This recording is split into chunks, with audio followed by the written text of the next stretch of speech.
Olá pessoal, eu estou de volta e vim trazer para vocês um pouco sobre Godot. Hoje nós vamos fazer um movimento vertical de plataforma. Então nós vamos criar um novo projeto. Pronto, acabei de criar o projeto aqui, como vocês podem ver. Abriu o Godot assim que aparece. Hoje nós vamos fazer um movimento vertical do personagem. Ou seja, vamos fazer uma movimentação bem fluida, né? Bem smooth na vertical. Então vamos começar aqui abrindo um nó Node. Vamos chamar ele de main. Tá, vamos salvar essa scene como main scene. Se a gente tentar abrir, a gente abre a main scene. Eu fiz isso meio rápido, mas é só você seguir aos poucos, tá? Quando você clica aqui para abrir pela primeira vez, tem que ter um nó, tá? Mas quando você clica para abrir pela primeira vez, ele vai pedir para você escolher uma scene para abrir. Eu escolhi a main scene que eu acabei de salvar. Tá, eu vou adicionar aqui um Kinematic Body 2D, que vai ser o nosso jogador. Esse quadrado, esse retângulo azul é a tela, tá? Tudo que está dentro da tela aqui é esse retângulo azul. E o nosso jogador vai ficar aqui no meio. Eu vou colocar como filho dele o ícone. Para deixar o ícone centralizado com o nó Kinematic Body, eu vou aqui em posição 0, 0 e ele está centralizado. O nosso código vai rodar em cima do Kinematic Body. Então nós vamos ter que adicionar a ele um script. Vamos aqui, botão direito, Attach Script, player.gd. Pronto. Aqui eu vou renomear esse nó como player também, só para ter a noção de que esse nó aqui é o nó do player. Vamos lá para fazer o script. Beleza. No Godot, tudo são nós e os nós podem ter scripts que vão dizer como nós vamos modificar cada um dos atributos desses nós. E esses nós possuem atributos e métodos diferentes, eles são objetos do GDScript. Então aqui, esse script eu posso estender as funcionalidades de um nó conforme eu quero. Então vamos apagar esses comentários aqui. Uma coisa legal, bem legal sobre o Godot é que se você vier aqui em Scene, Project Settings e Input Map, você pode ver vários mapeamentos de entrada de comandos, tanto de mouse quanto de teclado, para você usar no seu jogo. Nós vamos usar basicamente esses que já estão prontos de Wii, o Wii Left e o Wii Right, para saber quando que você está apertando a seta esquerda ou a seta direita. Além da seta, tem também controle, né, para joypad. Então, esse código vai funcionar tanto para as setas do mouse quanto para o controle. E mais do que isso, eu quero que funcione com AD, tipo de WASD. Eu vou até adicionar WASD aqui, apesar de que a gente vai usar só o A e o D. Então, o A é o esquerdo, então eu venho aqui no Wii Left, adiciono o Key, aperto A, ok. Venho no Wii Right, é o D, aperto D, ok.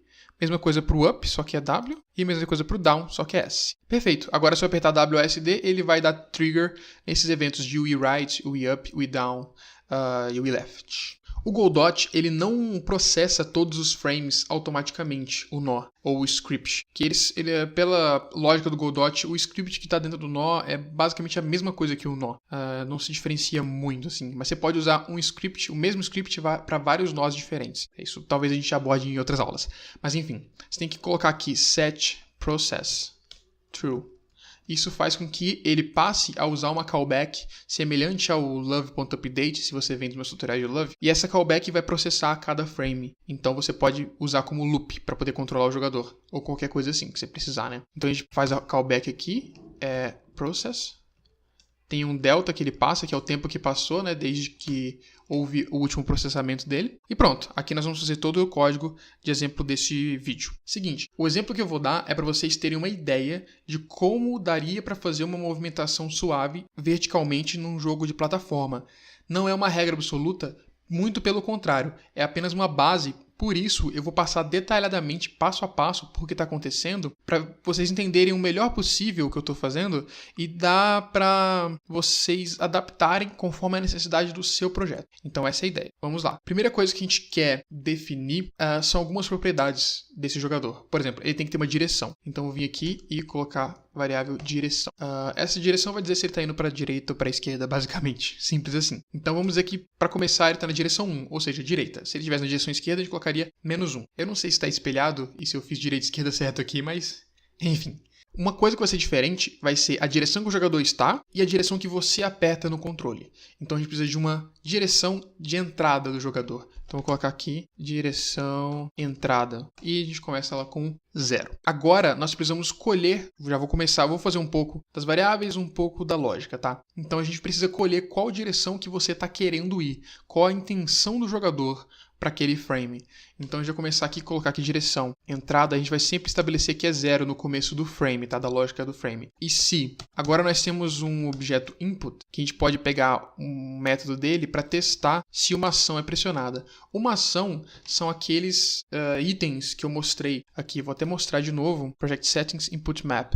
Esses itens aqui são ações, e você pode passar uma string com esse nome para poder testar se essa ação foi realizada nesse frame. Então o que eu quero testar aqui, se ele pressionou para ir para a direita, né? Aqui nós vamos fazer aqui direção entrada mais igual a 1. Ou seja, se ele tentou ir para a direita, a gente adiciona 1 na direção de entrada, que inicialmente é 0 e todo frame é iniciado com 0. Por que eu estou fazendo mais em vez de setar 1? Vocês vão ver agora. Vou fazer um if diferente e não um else. Is action pressed, o left. A gente faz o contrário, direção entrada, menos 1. Por quê? Você deve estar se perguntando. Porque se você apertar os dois ao mesmo tempo, o que ele vai fazer? Ele vai somar 1, depois vai subtrair 1, ou seja, vai dar 0. E você vai entender que se ele apertar os dois ao mesmo tempo, não vai precisar se mover. Entendeu? Então se eu faço um if else e aperto os dois ao mesmo tempo, um dos dois lados vai prevalecer. E ele vai andar para um dos dois lados se você pressionar os dois ao mesmo tempo.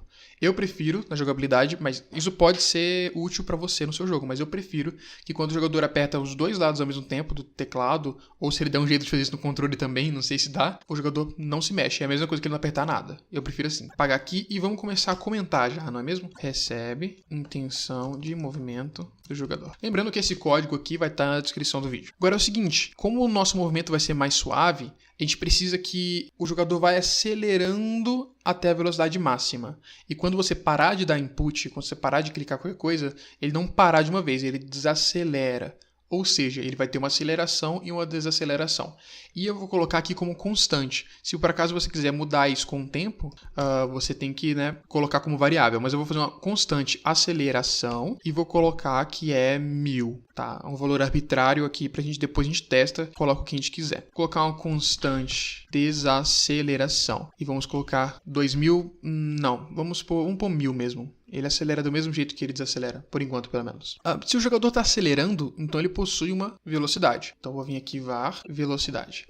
E a nossa velocidade, ela vai ser absoluta. Como assim? Ela não vai ficar negativa quando ele for para menos, quando ele for para a esquerda, né? Que vai ser um movimento negativo. Quem vai decidir se ele vai para a esquerda ou vai para a direita vai ser a direção. Para testar o que a gente tem até agora, vou rapidinho usar a função move. É um método, na verdade, do objeto Kinematic Body, da classe Kinematic Body, e ela recebe um Vector2. O Vector2 é um vetor que possui um elemento x e um elemento y, basicamente. É um vetor que automaticamente gera dentro dele um elemento x e um elemento y, e você pode usar livremente. Em y a gente quer que mova 0. E em x a gente quer que mova na direção de entrada vezes uma velocidade, vamos pôr, sei lá, 500. Então, dependendo de onde eu apertar, ele vai mover a direção de entrada. Então, vamos lá. Eita! Ele moveu muito rápido. Então vamos lá. 500 foi muito rápido porque eu tenho que multiplicar delta aqui, né? Porque daí vai ser 500 por segundo e não 500 a cada frame. Beleza, tá movendo, mas você vê que tá dura ainda, né? A movimentação. Mas já está funcionando o código. Então, só para explicar um pouquinho mais sobre o delta é o tempo que passou desde a última iteração, desde a última vez que essa função aqui rodou, desde o último frame, basicamente. Logo, se você multiplicar um número por delta, você basicamente está fracionando ele de acordo com o tempo que passou. Na prática, para não perder muito tempo com isso, significa que esse número multiplicado aqui, vamos ignorar um pouquinho a direção, porque ele só vai dizer se é positivo ou negativo. Mas esse número que é multiplicado por delta, ele vai ser acrescentado a cada 1 segundo. Ou seja, se eu apertar para a direita aqui, ele vai andar 500 pixels por segundo, já que eu multipliquei por delta. Se eu não multiplicar por delta, ele vai andar 500 pixels por frame. Então vamos supor que ele está a 60 frames por segundo. É muito rápido. Então você quer multiplicar por delta, isso vai dar uma estabilidade melhor. Beleza, agora é o seguinte, quando você pressiona o botão, você quer que a aceleração haja e ele comece a aumentar de velocidade na direção que você quer. correto? Mas quando você não está apertando nenhum botão, você quer que ele diminua a velocidade até chegar a 0. Ou seja, nós temos duas situações diferentes para poder decidir qual que é a velocidade dele aqui. Vamos aqui, eu vou comentar, calcula velocidade, e essas são as duas situações. Como eu vou saber se ele não está apertando nenhum botão? Através da direção de entrada. Se a direção de entrada for diferente de 0, a gente pode dizer que ele está apertando algum dos botões, né? Ou para a esquerda ou para a direita. Então, if, direção entrada, diferente de 0. O pass é só para ficar temporariamente aqui. Então, se a direção de entrada for 0, a gente pode acelerar ele, certo? Vamos fazer isso. Só que tem mais uma coisa. Se você apertar para a esquerda, você quer que ele se mova para a esquerda. Então, a gente tem que mudar a direção dele. A gente não vai usar a direção de entrada aqui, como eu usei, tá? A gente vai usar a direção do jogador. Direção igual a direção entrada. A gente vai mudar isso aqui um pouquinho daqui a pouco. Agora a gente pode acelerar. Velocidade igual a aceleração vezes delta. A aceleração tem que ser aplicada vezes delta também, porque senão a cada frame ele vai aplicar 1000 de aceleração, em vez de aplicar um pouquinho, né? Então vai ser 1000 por segundo a aceleração dele. Se você estudou física bem estudadinho, você vai ver que a aceleração é metro por segundo ao quadrado. Então eu realmente vou ter que aplicar delta aqui e vou ter que aplicar delta aqui de novo. Mas aqui eu já estou divagando, tá? E aqui a gente vai usar direção. Vamos ver se não vai dar nenhum erro. Opa! Olha só que legal. Ele está movendo já. E ele não para, porque a gente não fez como frear ele. Se a direção não for diferente de 0, ou seja, ela é 0, então a gente diminui a velocidade dele, igual a desaceleração, né? Vezes delta, menos. Eu vou voltar um pouquinho porque aqui eu fiz errado, né? É mais igual a aceleração vezes delta. Então ele vai acrescentando a velocidade com o tempo. Aqui nós temos um problema, tá? Eu não vou nem mostrar qual que é o problema. Eu vou falar porque tá bem na cara. Se ele for, sempre que você não estiver pressionando nada, ficar diminuindo a velocidade, uma hora ela vai ser negativa. Ou seja, ele vai começar a ir pro outro lado. Então a gente precisa dar um clamp, tá? Existe uma função chamada clamp. O que essa função faz? Ela pega um valor, a velocidade aqui, uma variável, e você coloca dois valores. E velocidade máxima. Ele vai garantir que esse valor está entre esses dois valores. Ou seja, a velocidade nunca vai ser negativo, porque ele vai estar entre 0 e velocidade máxima. O que é velocidade máxima? A gente não tem ainda. Vou colocar aqui. Const velocidade máxima. Vamos colocar aqui é 500, vamos supor. Então eu garanto que ele não vai ultrapassar 500 e garanto que ele não vai ficar menor que 0. Isso se eu não estou pressionando nada, né? E essa função, ela retorna o resultado. Então a gente tem que receber esse resultado aqui. A gente tem que aplicar a velocidade aqui, né? Esse tempo todo eu tava aplicando um número mágico. Enfim, foi falta de atenção minha. Vou colocar a velocidade aqui. Agora sim, vamos lá. Ele tá parado. Se eu aperto para mover, ele se move. E, olha só, já está bem fluido, né? Exceto que quando eu viro, ele vira de uma vez. Mas, se eu vou acelerando, aperto, ele vai acelerando, e se eu solto, ele vai desacelerando. Acelerando e desacelerando. Agora, a gente tem que resolver um problema, que é o de mudar de direção. Então, eu tô indo para a direita, se eu simplesmente vou para a esquerda, ele simplesmente muda, em vez de fazer essa transição mais suave. A gente pode pegar essa velocidade aqui e colocar para fora o clamp dela. É aqui que é importante começar a diferenciar o direção da intenção do jogador, do direção entrada. O direção entrada pode ser para a direita, mas a direção do jogador ainda está para a esquerda porque ele está se movendo para a esquerda, entendeu? Por isso que eles são diferentes. Ou seja, eu não posso simplesmente chegar aqui e colocar a direção igual a direção entrada. Tem que ter uma situação específica em que eu possa ditar qual é a direção. E eu vou dizer que essa situação específica é quando a velocidade é menor ou igual a 0. Porque quando ela é menor ou igual a 0, então eu já estou devagar o suficiente. Na verdade, ela vai ser sempre 0 por causa desse clamp, ela não vai ficar menor que 0, mas isso significa que eu posso mudar de direção mesmo. Não sei se está claro, mas eu estou indo para aquela direção. Se eu começar a frear, eu só vou começar a ir para essa direção depois que eu já tiver freado tudo, depois que a minha velocidade já estiver 0. Se velocidade, eu vou colocar menor ou igual, just for sure, só para ter certeza, menor ou igual a 0, aí sim direção igual a direção entrada. Veja bem, agora funciona. Só que qual que é o problema? Se eu estiver andando e apertar para o outro lado, ele vai continuar indo para o mesmo lado. Então, eu vou apertar para a direita e enquanto ele está se movendo, eu vou apertar para a esquerda, ó.